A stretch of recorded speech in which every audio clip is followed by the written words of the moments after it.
FDA orders, speaking of health-related topics, the FDA has ordered Juul e-cigarettes and vaping products to be taken off the U.S. market.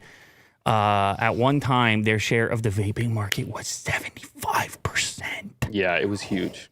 Holy moly. Imagine owning 75% of any market. Any market. The flea market. I own 75%. Yeah. They're like, that's impressive. Very lucrative. That's quite a market.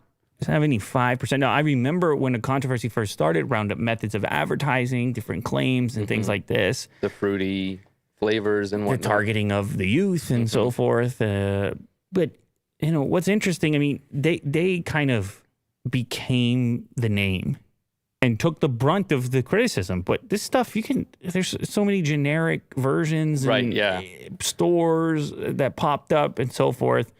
And they just bore the brunt of the backlash because they had this name and these colorful ads and young people and people were smelling cigarettes all over again. When you can't have happy young people smoking anything. I don't know if you knew that. You do that, and you're going to get some attention down at Congress or wherever, not the FDA. But it looks like it's official now. I think there were it went from like criticism to restrictions to see you later. Sayonara. U.S. Food and Drug Administration announced Thursday it's taking Juul Labs e-cigarettes and other products off the market.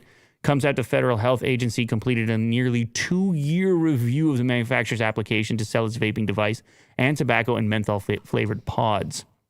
Today's action is further progress on the FDA's commitment to ensuring that all e-cigarette and electronic nicotine delivery system products currently being marketed to consumers meet our public health standards. The agency has dedicated significant resources to review products from the companies that account for most of the U.S. market. We recognize that these make up a significant part of available products, and many have played a disproportionate role in the rise in youth vaping.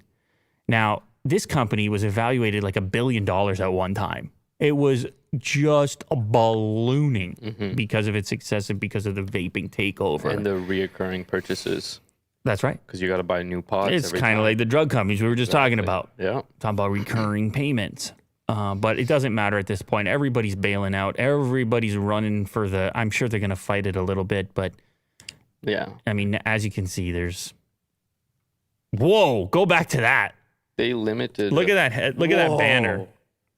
Look at the banner. This is the Canadian website. Still. Yeah. Doesn't matter. I don't think you can get all flavors here in Canada anymore. They've limited it a long time ago. They're like, hey, that one tastes too good. Yeah. No, seriously, that's... That mango? You can't have that mango. Yeah. Mango, passion fruit. Yeah, you can't have that mango. So...